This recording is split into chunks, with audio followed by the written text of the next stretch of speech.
Ladies and gentlemen, Bill Barbie again from the American Voter Revolution. Wanted to visit with you a minute today about just some things in general, kind of what I would like to say or term as the call to action.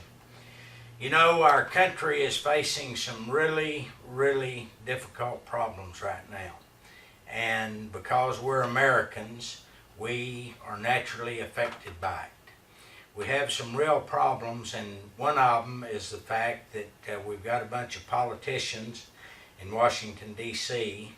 that are not only greedy, they are power hungry, and when you have greed and people that are hungry for money and power, then you usually end up with corruption.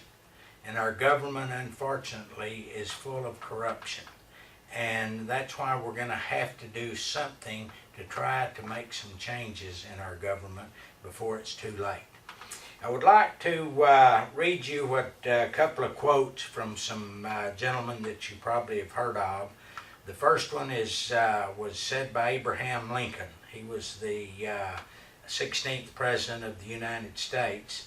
And Lincoln said this, and I quote, "We, the people, are the rightful masters of both Congress and the courts, not to overthrow the Constitution, but to overthrow the men who pervert the Constitution."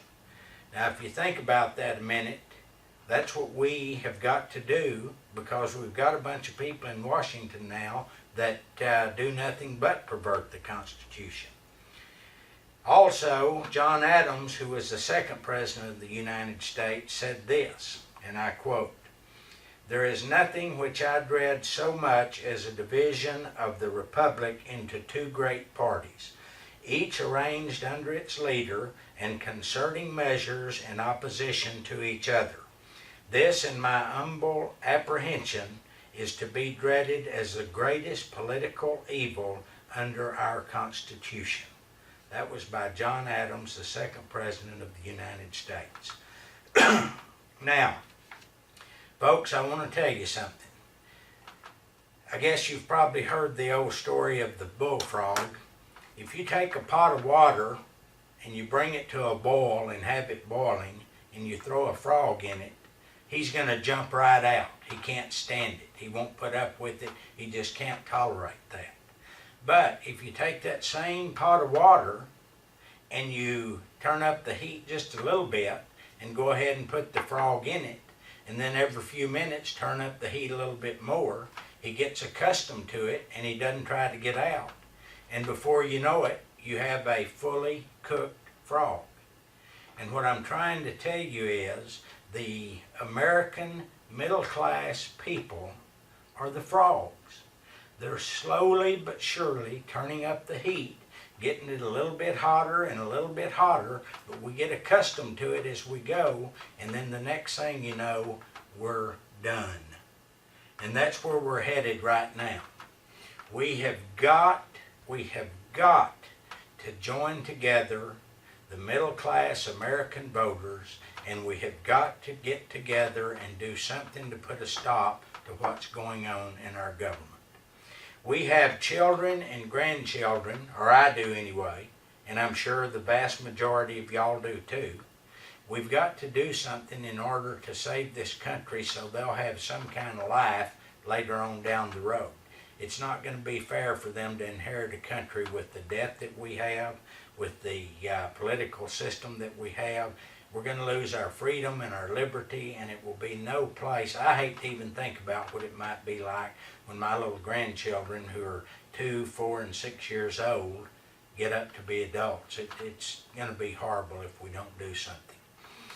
My dad used to say, you know, you can lead the horse to water, but you can't make them drink. Well, that's where we're at now. We've got a bunch of people, and we can lead them to the trough, but we can't make them drink. Now, I'm going to tell you, you may not like this, but it's the truth. One of the biggest problems we have in America is the fact that we have gotten fat and lazy. And you know where fat and lazy gets you? Nowhere. So we have got to get off of our rear ends. We've got to join together, and we've got to start fighting the system as it is, and we've got to get us a voting coalition together that we can go to the polls and the elections, and we can force the incumbents to sign a voter pledge to do what we want done that's for the benefit of the American people, or we're going to have to vote them out of office and elect citizen representatives from the different congressional districts that will go to Washington and do the business of the American people. I just can't put into words how critical it is that we get this thing started. We need you to join with us. We need you to tell everybody you know to go to the website www.americanvoterrevolution.com, read, see what we're trying to do, and join with us. Contribute some money, help us to build this thing so we can do something that will benefit all of us, all Americans, instead of just the elitist up in Washington, D.C. Would you do that for me? We need your help. Go to the website, tell everybody you know about it, and let's do something that will be beneficial for us. Thank you.